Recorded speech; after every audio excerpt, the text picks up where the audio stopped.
Good evening, I'm James Kuzno, here for live chat with James at the ProPix TV studios in Vancouver, British Columbia. Tonight we begin with a heartbreak in New York City, where a nation is in mourning.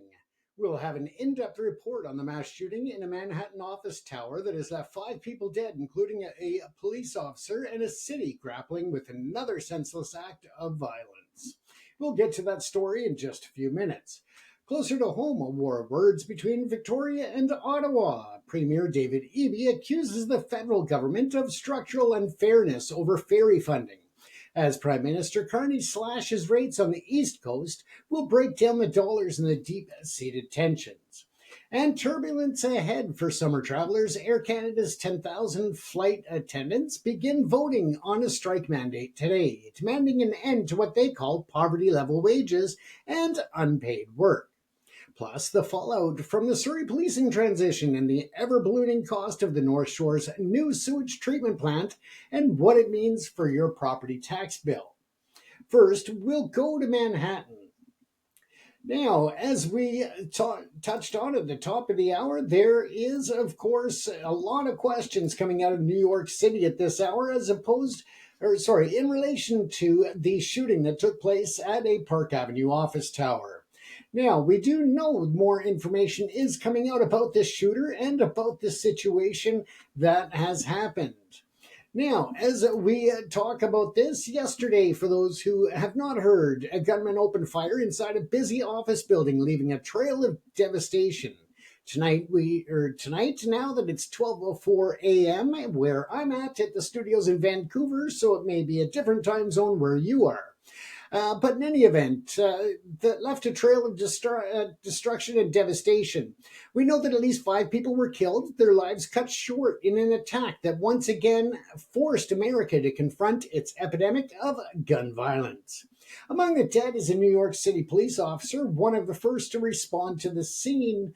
Now, he was actually working as a security guard. He was off duty, and that is a means for police officers to make extra money and get extra overtime in terms of their revenue and their income. This was probably especially important to this officer as he did have children and a family and was expecting a child very soon. Now, there are conflicting reports whether he already has children or this is his first child, but regardless, he had a family, and it's sad to see this 3.5-year dedicated police officer taken from his family way too soon. Now, his story is a poignant reminder of the profound personal loss that ripples out of these tragedies and the diverse fabric of the city he swore an oath to protect.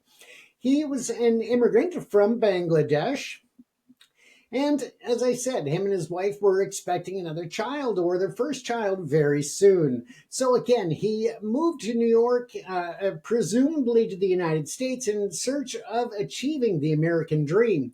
He made it to one of the world's top police forces. I mean, the NYPD is recognized as one of the top leading police forces in the world. And he was there to dedicate his life to those members of the city that he called his neighbors and his friends and the people who welcomed him and his wife as they arrived in the U.S. Now, this is, of course, in addition to the other civilian victims, and their names are being withheld until notification of their family has been done. Now, there are others who were reportedly injured in the gunfire, but details are still a little sketchy as different reports are coming out with different varying numbers. So we will leave it at that for now in order not to cause even more confusion on the information coming forward. Now, keeping with the ethical guidelines, to avoid giving notoriety to perpetrators of mass violence, we'll not be focusing on a whole lot of information about the individual responsible, but the authorities have confirmed the name of the individual, and they have also pointed out that he did have a suicide note in his pocket upon discovery by police. They noted that he had suffered some brain trauma and allegedly was suffering from some type of rejection from the NFL as well. Now, he did in his suicide note ask that his brain be studied, that it be donated to science in order to study the impacts of concussions and other brain injuries on the brain long term. Now, whether or not that will happen, we'll have to wait and see. But again, I do believe that that will happen. Now, the investigation is a massive multi agency effort. The New York Police Department is leading the probe with significant assistance from the FBI under the Investigative Assistance for Violent Crimes Act. The federal government can provide resources in mass killing events, and they seem to be doing so in this situation. Now, those resources include the FBI's elite critical incident response team and evidence specialists, behavior analyst experts who are now working to piece together a timeline and uncover a motive. As we look at it, we know that there are at least 5 dead, including the attacker himself, due to self-inflicted wounds, we'll state. And it happened in Midtown Manhattan at the office tower that houses the NHL the NFL, as well as Blackstone and other corporate headquarters. Now, the suspect, as I said, is deceased at the scene, and the motive is unknown. We will be following that and see where it takes us in the coming days as more information is made available. Now, the firearm was a long barrel gun, a automatic weapon, from what I understand. And while the motive here remains unclear, the FBI notes that such attacks are rarely spontaneous, and that research shows that perpetrators are often on a pathway to violence, exhibiting observable concerning behaviors before they act. Whether that was the case here will be a central question for investigators. And I just happen to have, and this is not a paid endorsement or plug, but there is a book available that actually goes over warning signs and indicators of violence to help intervene before violent attacks take place, whether that's in schools, whether it's in businesses, or out in the regular community. Great resource. It's called Youth Violence, an International Crisis, Fighting Violence by and Against Youth. And it is an excellent resource for you to understand a lot more about the warning signs and indicators of someone who may have a predisposition of violence and how to identify such warning signs. Now, as we continue the investigation, it will, of course, involve the city mobilizing its extensive crisis response network, and that will, of course, continue on. In the meantime, a lot of people are gathering at a makeshift vigil down in New York and trying to grapple with the events that took place. The New York's Office of Emergency Management is coordinating the city and state response, ensuring support services are available. Community organizations, also like the New York Disaster Interfaith Services, are providing spiritual care, while school crisis teams are preparing to help students and staff process the trauma. As we know that it's not just the individuals in that building that are impacted, but yet an entire city, an entire nation that feel the pain when mass acts of violence take place. One thing about it, though, is that it is a testament to a city that has learned through tragedy how to care for its own. We know that New Yorkers may have a reputation of being gruff, of being tough, but at the end of the day, when the rubber hits the road, they come together and they support each other like no other city on earth. And that is my personal opinion. But together, I believe that New York will come through this, and they will be stronger as a city, as a community, and come together as one.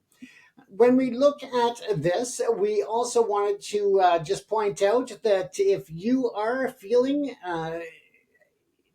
or dealing with certain challenges in your personal life, your emotions, maybe it is depression, maybe it is manic episodes, whatever the case may be. If you are feeling that you are suicidal or homicidal or anything else, that you feel you're a danger to yourself or others, or just need some extra support to get through your days, then you can call or text 988 988. Again, that is the National Suicide and Crisis Lifeline. Again, call or text 988. I do believe that you can also look at crisis text line by texting home to 741-741. Now, this is a Canadian report, so you may want to check your local numbers. If you need assistance, by all means, just Google it or contact your local emergency department or your healthcare provider. With that said, again, the shooting, of course, does not happen in a vacuum. It reignites a fierce national debate over gun control in America. This is something that we will see a lot of over the next few days. Let's keep in mind that we're going to also hear a lot of politicians coming out and saying that their thoughts and prayers are with the victims.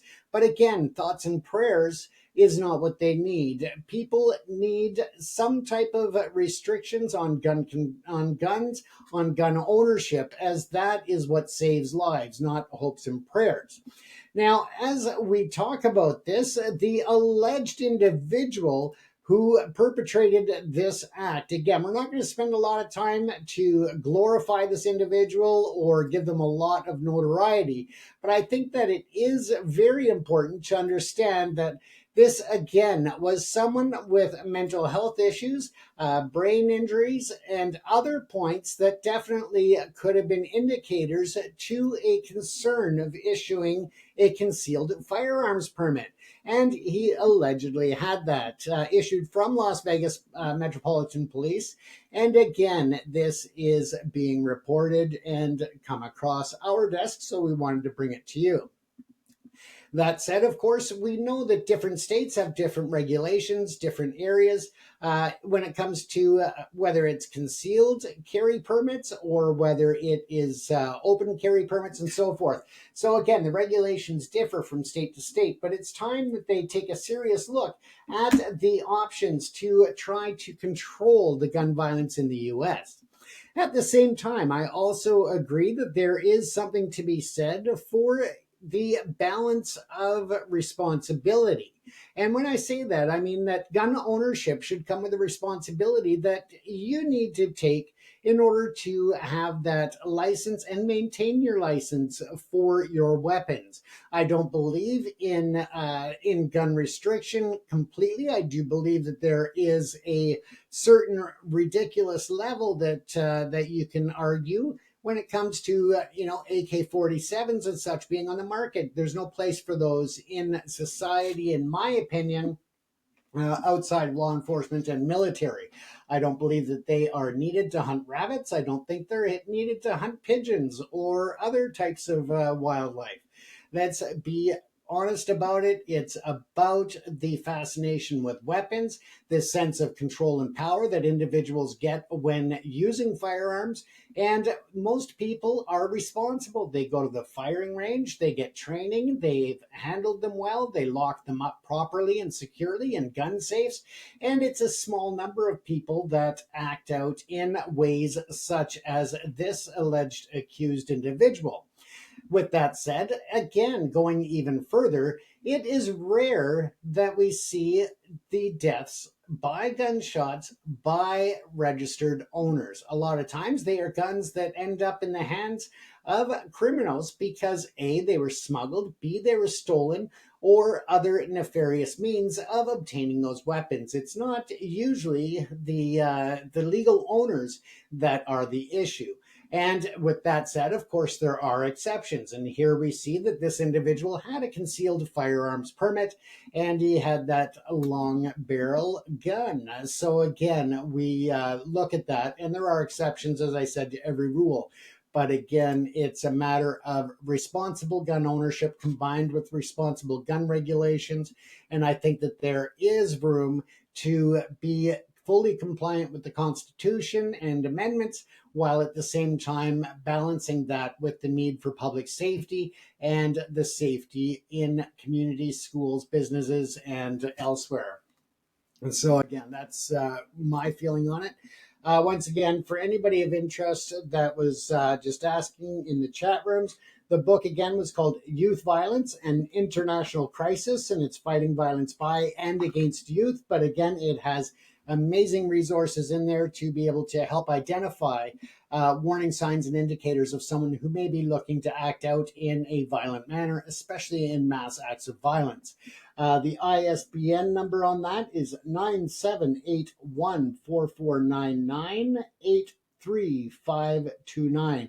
If you email the show, it's smile at propixcanada.com. That's smile at propixcanada.com. We'd be happy to send you a free PDF ebook copy of that for your reference, and hopefully to spread around to others to educate on the prevention and intervention of gun violence. Once again, I don't think that a complete gun ban is a responsible or a realistic approach. I think that there's got to be a balance there. But again, as we look at this, it is apparently the individual had spent the last several days traveling from Las Vegas, Nevada to New York City, where he participated in this act today. Now, data from Centers for Disease Control show the overall number of Americans killed by guns, including homicides and suicides, remains near record highs, with nearly 47,000 deaths in 2003. The political response is following a painfully familiar script. Gun safety advocates are renewing calls to ban assault weapons and expand background checks. In Washington, Democratic senators are pushing a bill to create a permanent White House Office of Gun Violence Prevention. Again, that seems like a very common sense approach thus far. But it is a conversation forced upon a grieving city and a divided nation once again. And it's not going to be something that's going to be decided overnight in a knee-jerk reaction to this event. Our thoughts and our prayers, of course, are with all of those individuals in New York City who were witness to this, who may have been victims to this, and of course to the condolences in the most sincerest form to the families, the friends, and colleagues of those whose lives were taken way too soon. Okay, so as we return to the regular program, we'll take a look at a battle over billions on the West Coast, where Premier Eby says BC is getting a raw deal from Ottawa on ferry funding, and that story will be up in just a moment. With that said, I'd just like to send a special thank you out there to this episode's sponsor, Carry Movers Limited. That's Kary Movers Limited, and they provide local and long-distance moving within the Metro Vancouver, Fraser Valley area, and Western Canada. You can find them online at www.carymovers.com. That's KARYmovers.com for all of your local and long-distance moving needs in Western Canada. Family owned and operated for several decades, their dedication and experience exceeds your expectations. Now, back to our report. A political storm, as I said, is brewing between British Columbia and Ottawa, with Premier David Eby accusing the federal government of structural unfairness in how it funds ferry services across the country. With that, of course, the Premier's anger was sparked by an announcement today on the East Coast. And actually, that would have been yesterday because we're just after midnight and I wrote this up earlier. But in any event, the Carney government is fulfilling an election promise, slashing ferry fares by 50% for passengers and vehicles on the federally run Marine Atlantic service.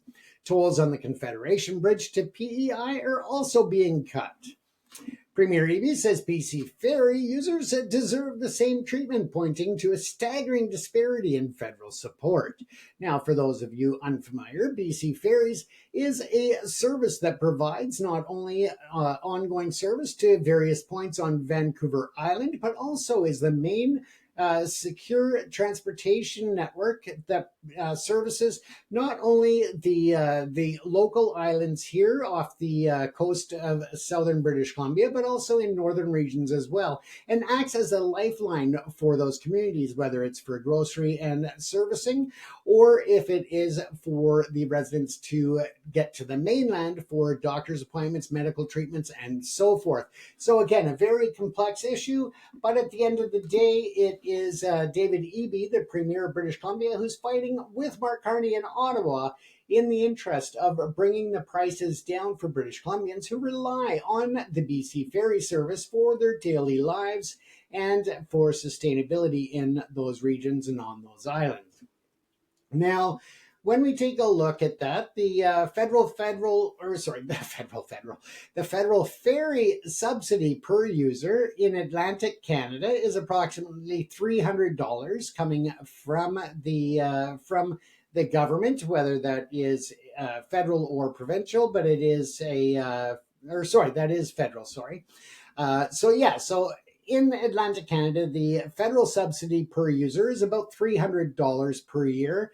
And for each user in British Columbia, it's approximately $1. So again, it just shows the disparity between the subsidies going to each of those governments.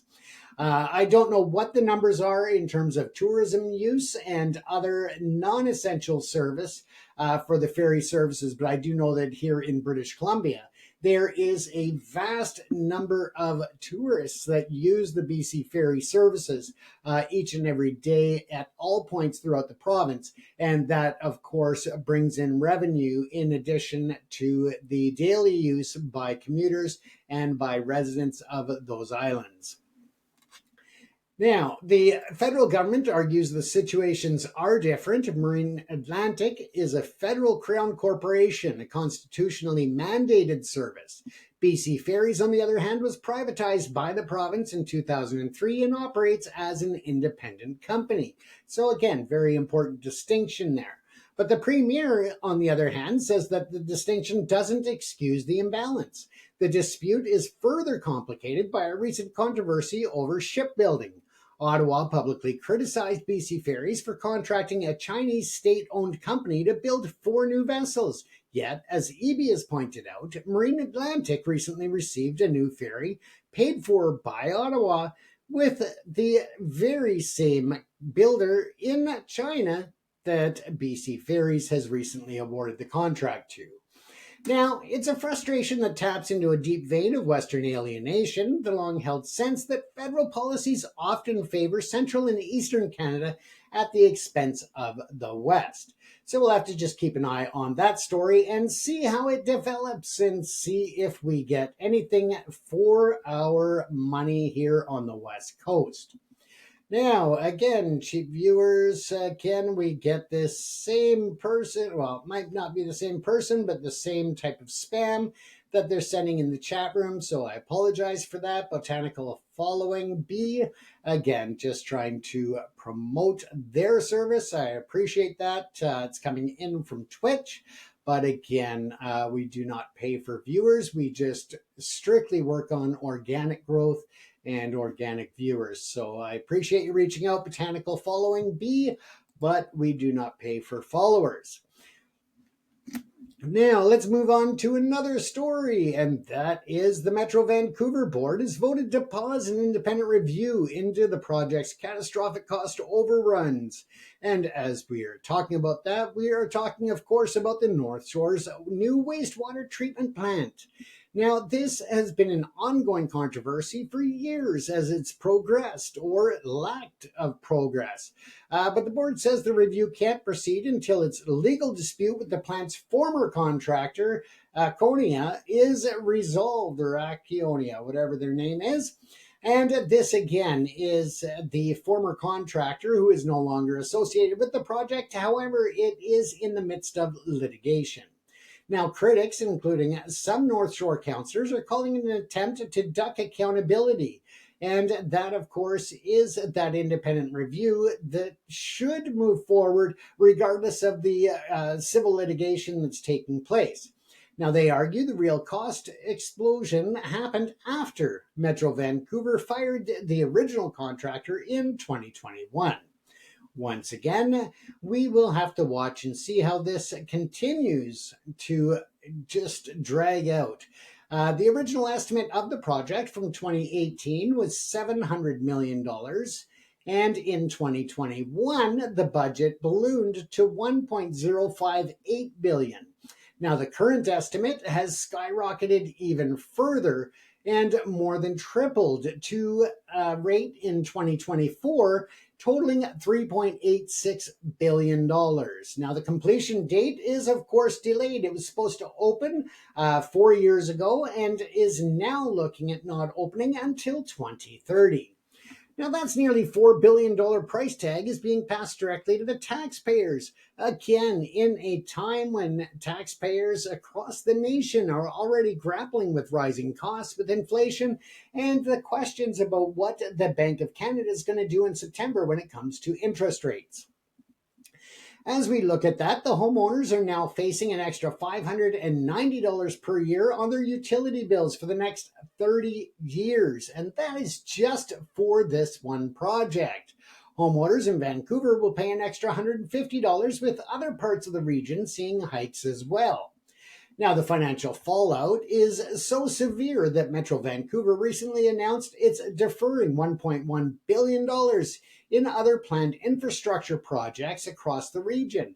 This is a direct consequence of this one project's failure. Now, commentators are increasingly pointing to the plant as a symptom of a larger problem, and that is a bloated bureaucracy at Metro Vancouver that lacks transparency and accountability. And from my personal opinion, I would have to agree that that definitely is a problem. Now let's move over across the river to Surrey. Yes, a divisive transition is happening. The most expensive and divisive policing transition in Canadian history continues. This is, of course, the Surrey Police Service, or SPS. It is now officially the police of jurisdiction. But the transition is far from over. Under a phased model, the RCMP will continue to provide support in some districts until the SPS is fully staffed. A process that is estimated to be completed around 2026 or 2027. In its first 60 days of command, the SPS says its officers responded to over 18,000 calls for service in the Whalley and Newton districts alone. But this transition remains deeply controversial. The city of Surrey is still in a court battle with the provincial government, arguing Victoria overstepped its authority by forcing the city to abandon the Royal Canadian Mounted Police in exchange for a new police service. Now, the legal fight and the transition itself come with a hefty price tag, again being pushed down to taxpayers. Now, the court case also revealed sensitive allegations of harassment and bullying between the SPS and RCMP officers working together, highlighting the operational friction behind the political battle.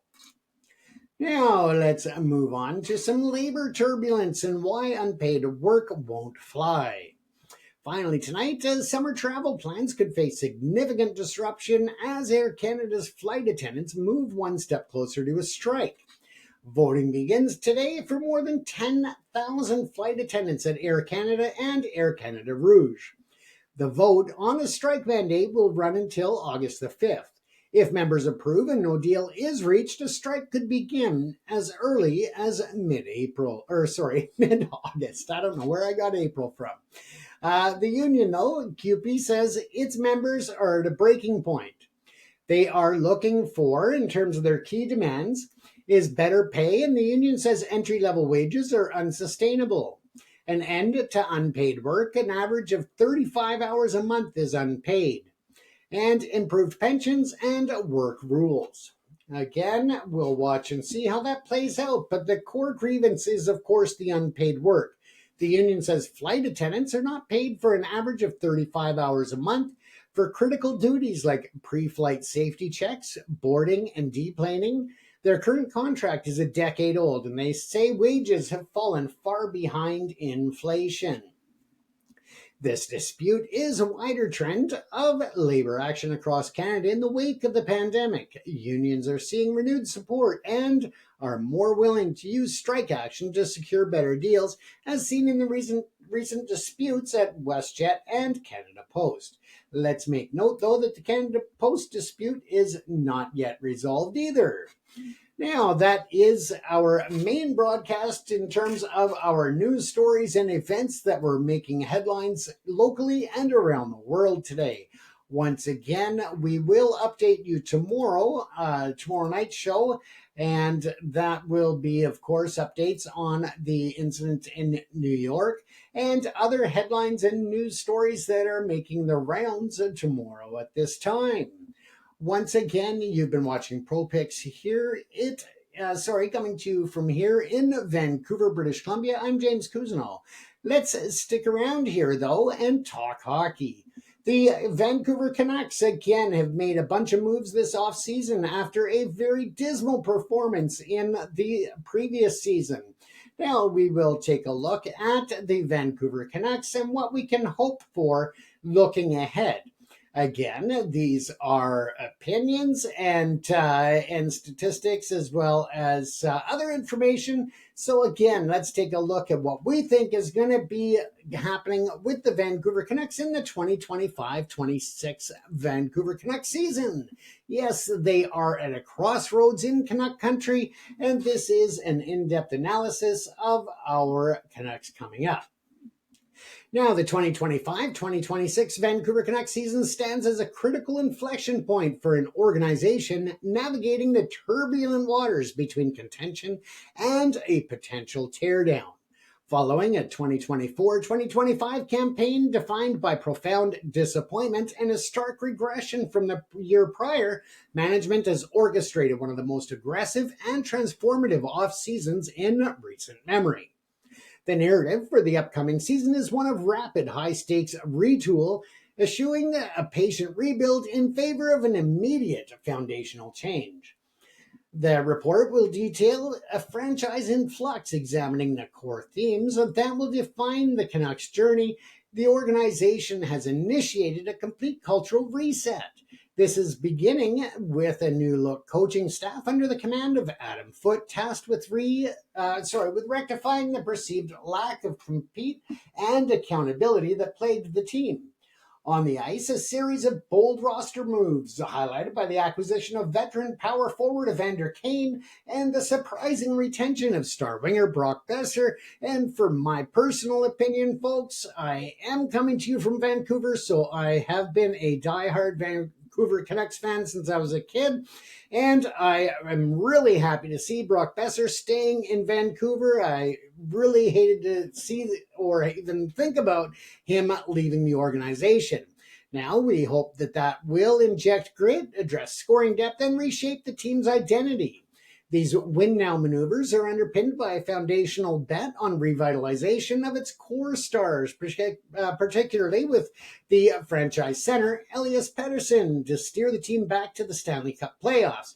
Again, Pettersson had a very lackluster year, and now I really think that coming into the 2025-2026 season, he has a lot to prove, not only to the fans and the organization, but also to himself. And I personally have a lot of faith that he will do just that. I think he's going to come in healthy. I think he's going to be working extra hard throughout the summer in conditioning and health. So I really have a lot of positive thoughts about Pettersson as we go into the new season in September or October. Now, this analysis will explore the inherent tension in the strategy, the push for immediate results versus the long-term development of a promising but unproven prospect pool. The Vancouver Canucks have made their choice, prioritizing stability and identity over the financial flexibility, a decision that has already had significant ripple effects on the roster's depth.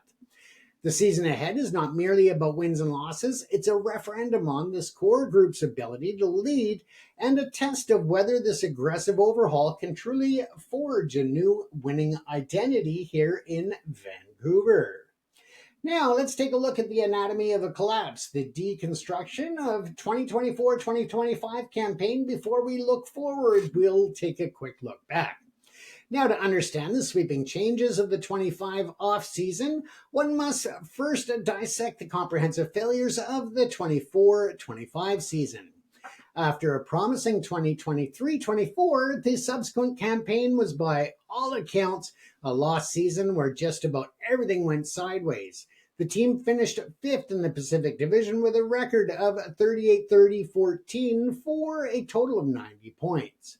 Falling 6 points short of a playoff berth, the collapse was not a simple slump, but a systemic breakdown evident in both stark statistical regressions and alarming intangible deficiencies. Now, the statistical free fall, let's take a look at the numbers from 2024 to 2025. That season paints a grim picture of a team in full retreat. The offensive firepower that had been a hallmark of the team vanished, exposing a fragile defensive structure. Now, the evaporation of the offense was the most catastrophic decline occurring among the team's top players.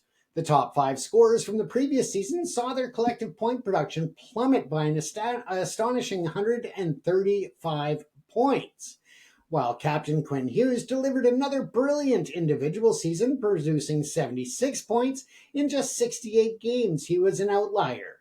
Key secondary scorers like Brock Besser and Connor Garland managed only 50 points each, a steep drop-off that left the team starved for goals.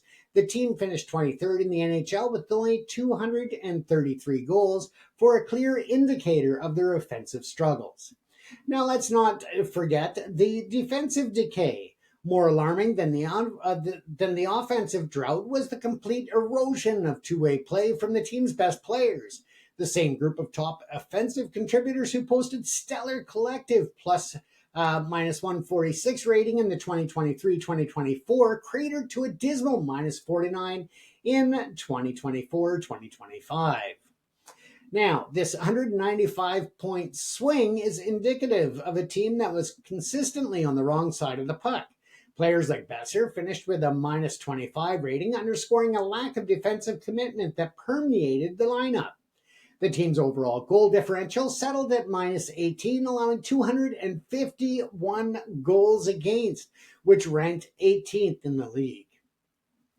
Now let's take a look at the power play inconsistency. While the power play's overall ranking only slipped from 13th to 15th in the league, its effectiveness was severely diminished. The core group of power play contributors scored 59 fewer points on the man advantage compared to the previous year, which is a major loss of production from a critical unit. Now, let's take a look at the intangibles and a crisis of compete. Beyond the quantifiable data, the 2024-2025 season was marked by a widely perceived failure of the team's character and foundational work ethic. The qualitative assessment provides the crucial context for the off-season's aggressive cultural overhaul. Analysts and scouts observed that the overall commitments to detail in all 3 zones in the required compete level to battle through adversity simply was not there. This was not a case of a few players having an off year. It was a systemic failure of the core to sustain momentum from the prior season. The season concluded with the mutual departure of head coach Rick Tocchet, who had amassed a successful .608 winning percentage during his tenure. This move signaled that management believed the issues ran deeper than coaching tactics and were rooted in the composition and mindset of the locker room itself. The statistical collapse was not the disease, but a symptom of a deeper cultural malaise, setting the stage, of course, for a mandate to change not just the roster, but the very identity of the Vancouver Canucks franchise. Now let's take a look at the summer of sweeping change, yes, the off-season overhaul. In response to the failures of the 24-25 season, the Canucks front office, led by general manager Patrick Alvin, initiated a franchise-altering off-season. The objective was clear: to perform a rapid and aggressive retool aimed at instilling a new culture of accountability, adding size and grit, and stabilizing the core to return to playoff contention immediately. Now, the new voice behind the bench, of course, is Adam Foote, and his era is about to begin. The first and most significant change was behind the bench. Following Rick Tocchet's departure, the organization promoted assistant Adam Foote to head coach, a move that signaled a dramatic philosophical change.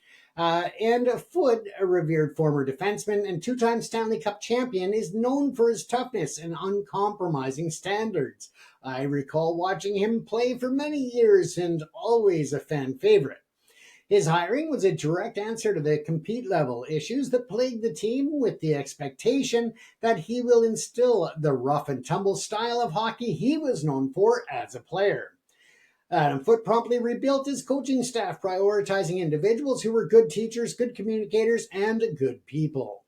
Let's take a look at some of those. Now, Kevin Dean, the assistant coach, defense and penalty kill, recruited from the Chicago Blackhawks. Dean is a defensive specialist tasked with shoring up the team's structure and penalty kill. His track record of developing young defensemen was a key factor in his hiring. Brent McLean, assistant coach of forwards and power play. The former head coach of the AHL's Iowa Wild, McLean will be responsible for orchestrating the power play. Foote specifically noted McLean's ability to connect with and get the most out of star players. We can also take a look at Scott Young, who is an assistant coach promoted from his role as director of player personnel. Scott Young will serve as a versatile glue guy for the staff. His 17 years of NHL playing experience will be leveraged in multiple areas, including assisting with the power play and special projects. Now, this overhaul saw the departure of assistant coach Yogi, and I won't even bother with his last name, Svizhigovsky. I believe I got that just butchered well enough. But he joined Tocchet in Philadelphia after Tocchet's departure.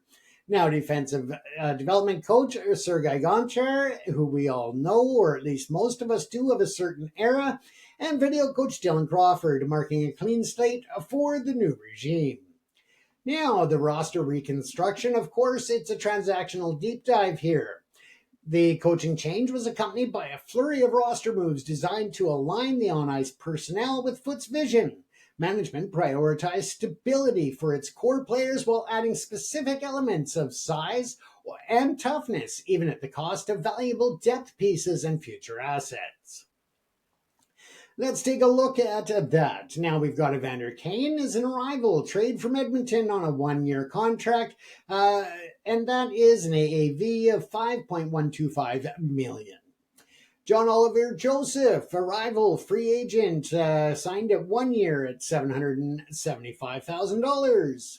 Brock Besser got his extension, re-signed as an unrestricted free agent for 7 years at a $7.25 million AAV. Thatcher Demko, of course, fans like myself are excited to see him back and have high hopes for Thatcher Demko this year to be back in all-star form. He had his contract extended for another 3 years at an average annual at $8.5 million. Connor Garland, of course, got his contract extension for 6 years at an AAV of $6 million. Pia Suter departed as an unrestricted free agent to St. Louis, signed a 2-year contract with them for $4.125 million. Artur Silovs, a great goalie. I hope that he has a stellar year in Pittsburgh, except, of course, when we play them. But he has departed, as I said, to Pittsburgh. He is exchanged for Chase Stillman and a 2027 fourth-round pick. Dakota Joshua departed. He was in a part of a trade to Toronto for a 2028 fourth-round pick. Noah Juleson departed as well, unrestricted free agent to Philadelphia, who signed a 1-year $900,000 contract with Philadelphia. And finally, we've got Phil DiGiuseppe, who departed under a UFA to Winnipeg, signed there for 1 year at $775,000. Now, when we look at securing the core, the big three extensions that happened in Vancouver, and perhaps the most defining aspect of the offseason was the organization's decision to commit long-term to key members of its core, providing a stable foundation around which to build on. The Brock Besser bombshell. Yes, in a stunning turn of events, the Canucks re-signed winger Brock Besser to a 7-year, $50.75 million contract just as he was hitting the open market. Besser was widely expected to depart in search of a long-term deal elsewhere, but his return keeps a premier goal scorer and long-tenured fan favorite in Vancouver, providing a massive boost to the top six. And I should add there that Brock Besser also made comments that he is thrilled to be back in Vancouver, loves the city, and really did not want to go elsewhere. And if the rumor mill is correct, he turned down a bigger offer to stay in Vancouver. And whether that is true or not, I don't know, but it sure sounds nice. Locking down the crease, yes. The front office made goaltending a clear priority, signing starter Thatcher Demko to a 3-year, $25.5 million extension and backup Kevin Lankinen to a 5-year deal. This represents a significant financial and strategic commitment to what they believe can be one of the league's top tandems. Critically, Demko is reported to be 100% healthy and ready and already begun his off-season skating program, a vital piece of news for the team's outlook. We'll watch and see. Let's hope that Thatcher Demko can return to star form and avoid injury this season. When it comes to Connor Garland, of course, this 6-year, $36 million extension for Connor Garland secured a tenacious high-energy winger who fits the new identity management is trying to build. Again, exciting to see the return of these players as a lifelong Canucks fan. Now, these decisions to invest heavily in the core provided much-needed stability, but came at the direct expense of cap flexibility.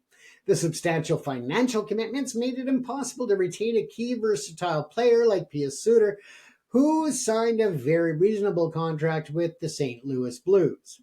Now, this cap crunch subsequently forced management's hand, leading to the trades of Dakota Joshua to clear his $3.25 million salary and Calder Cup MVP goaltender Artur Silovs. And again, he was sent off for future draft picks rather than an immediate roster help. This chain of events illustrates a clear strategic choice: secure the core at all costs, even if it means sacrificing valuable cost-controlled depth in the short term. Now, let's take a look at forging the future, the 2025 draft and prospect pipeline.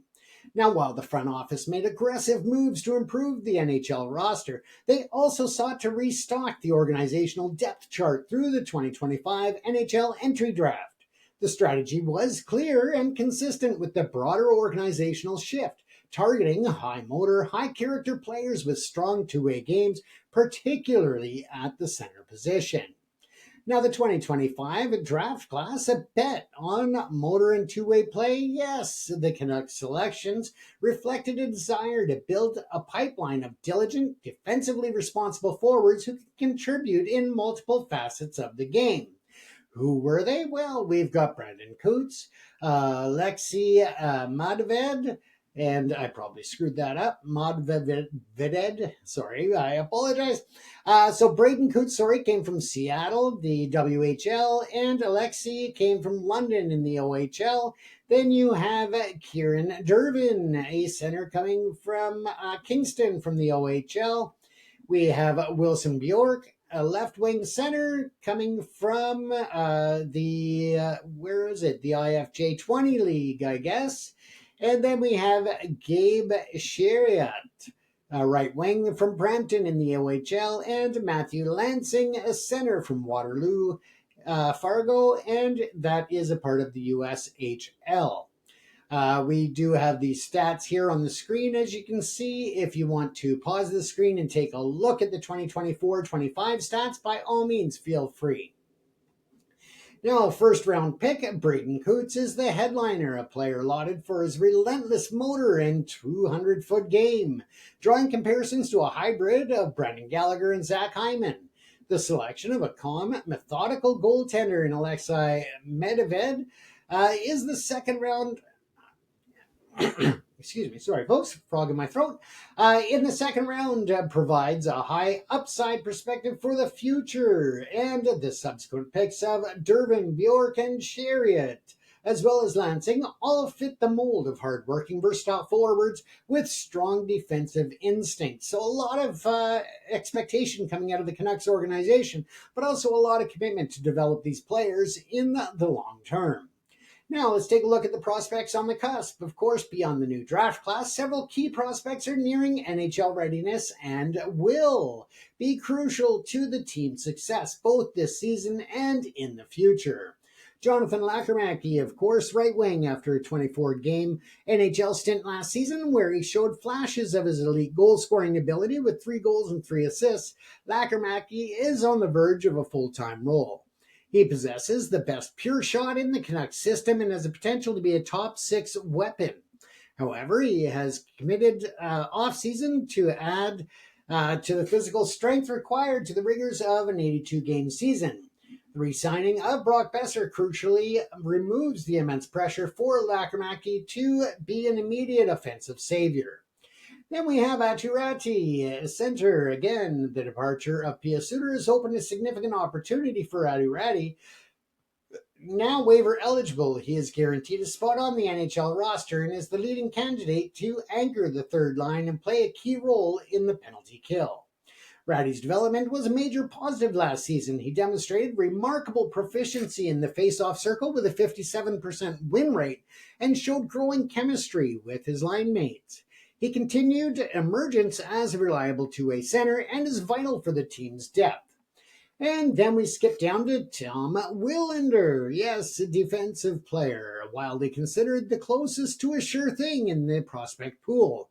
Willander projects as a future top 4 shutdown defenseman. His smooth skating and modern mobile defensive game makes him an ideal candidate to match up against top opposition forwards.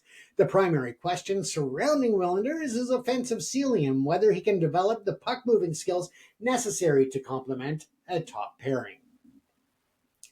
Now, let's take a look at a preview, a positional breakdown of the 2025-26 season.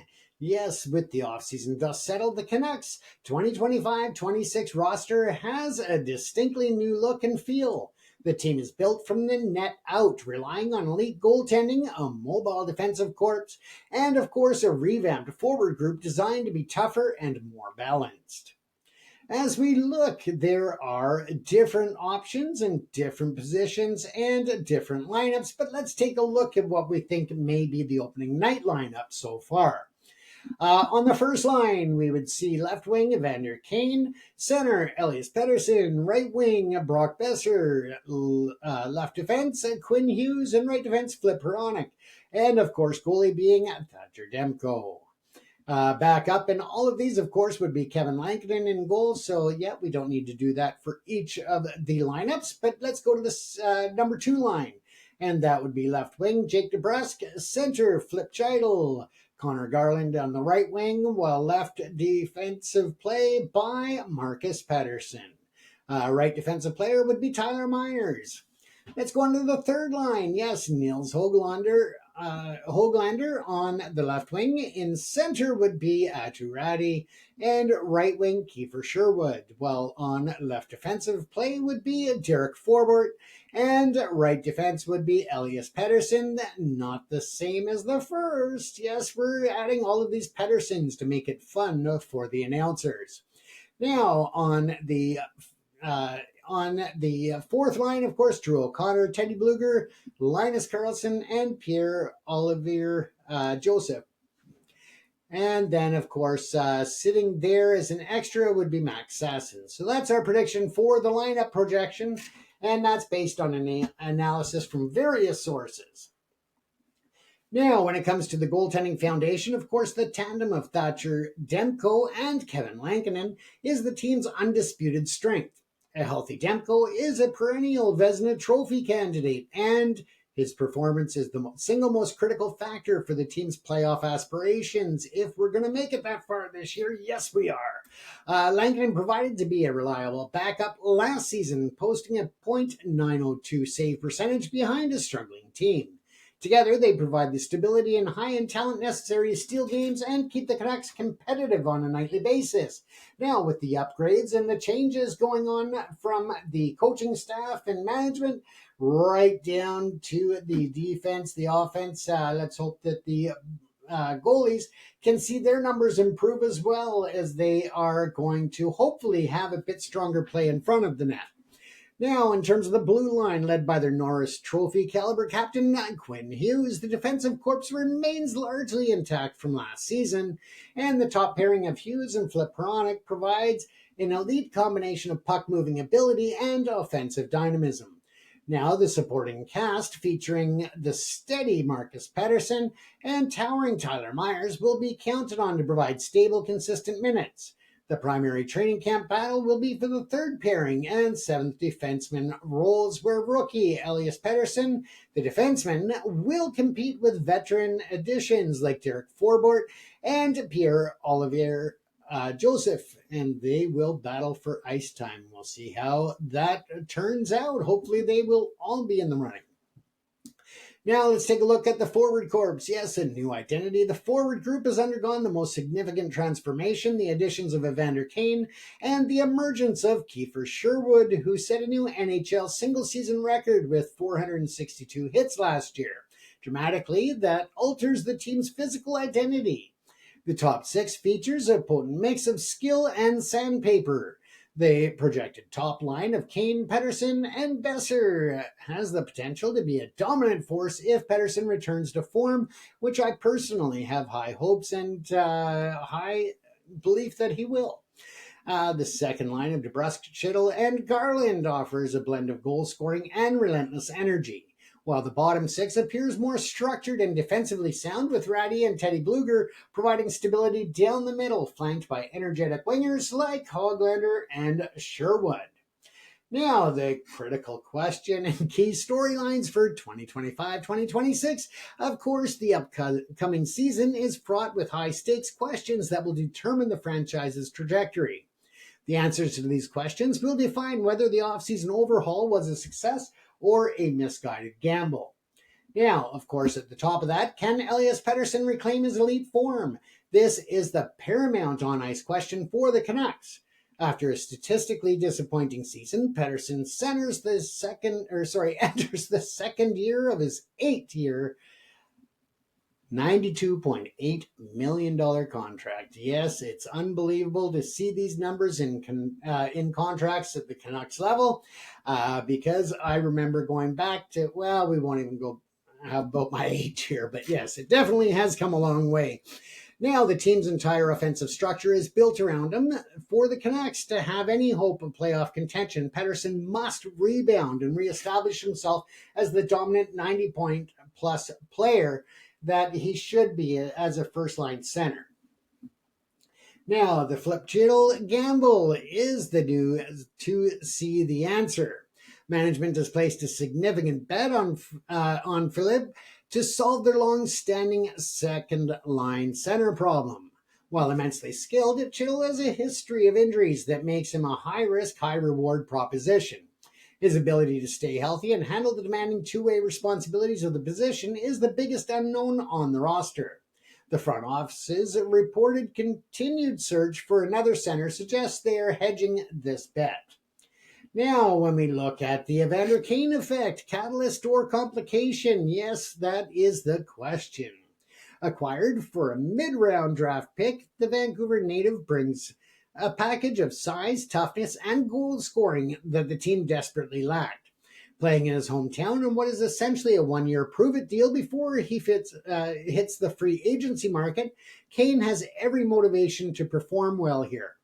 The central question is whether his famously intense and physical style will provide the galvanizing spark the core needs or become a distraction for the entire team. His integration into the locker room will also be a season-long storyline. Now, let's take a look at Adam Foote's mandate. Can he forge a new culture or not? Foote was not hired to maintain the status quo. He was hired to dismantle it and build a new culture founded on accountability and relentless effort. His success will be measured not just in wins, but whether he can get consistent high-level buy-in from a core group that was openly criticized for its lack of compete last year. The dynamic between the demanding new coach and the established leadership of Hughes and Pettersson will be under intense scrutiny. Now, as we look at navigating the Pacific Division arms race, yes, the Canucks do not operate in a vacuum. While they retooled, their divisional rivals made blockbuster moves. The Vegas Golden Knights added superstar Mitch Marner. The Anaheim Ducks accelerated their rebuild with major trades. And of course, the Edmonton Oilers shed salary to keep their championship window open. Vancouver's ability to keep pace in a fiercely competitive division will be a constant challenge. Ultimately, the 2025-2026 season has become a referendum on the leadership of the Canucks core player group. Management has addressed nearly every external factor. They changed the coach, they brought in a new veteran voice, they solidified the goaltending, and they tried to fix the center depth. They have committed hundreds of millions of dollars in long-term contracts to Pettersson, Hughes, Besser, and Demko. The narrative of a crisis to compete from the 2024-2025 season can no longer be deflected. The responsibility now falls squarely on the shoulders of these players. If the team falters again, it will be a definitive statement that this core, as constructed, is incapable of leading a franchise to meaningful success. Now, what that means when that goes off is that I'm running out of time, ladies and gentlemen. So let's take a look at the final verdict and projecting the path ahead. The Vancouver Canucks enter this season as one of the NHL's most fascinating and high-variance teams. The aggressive offseason overhaul has undoubtedly raised the team's floor, but its ultimate ceiling remains capped by several significant question marks. The best-case scenario, a healthy Thatcher Demko performs at Vezina-caliber level, providing elite goaltending that covers for any defensive lapses. Elias Pettersson, motivated by his new contract and a new coach, returns to his 90-plus point form, driving up potential potent front line. And then you've got Flip Gill stays healthy for 70-plus games, providing the stable, productive second-line center, and he plays with the team that they have lacked for years in that center position. Now, Evander Kane's grit and goal scoring hopefully will prove to be the perfect catalyst, energizing the lineup without creating off-ice distractions. Under Adam Foote, the team forges a new identity and a disciplined, hard-working, and physically imposing opponent to everyone else. Now, in this scenario, the Canucks are not just playoff team, they are a legitimate contender for a top 3 spot in the Pacific Division.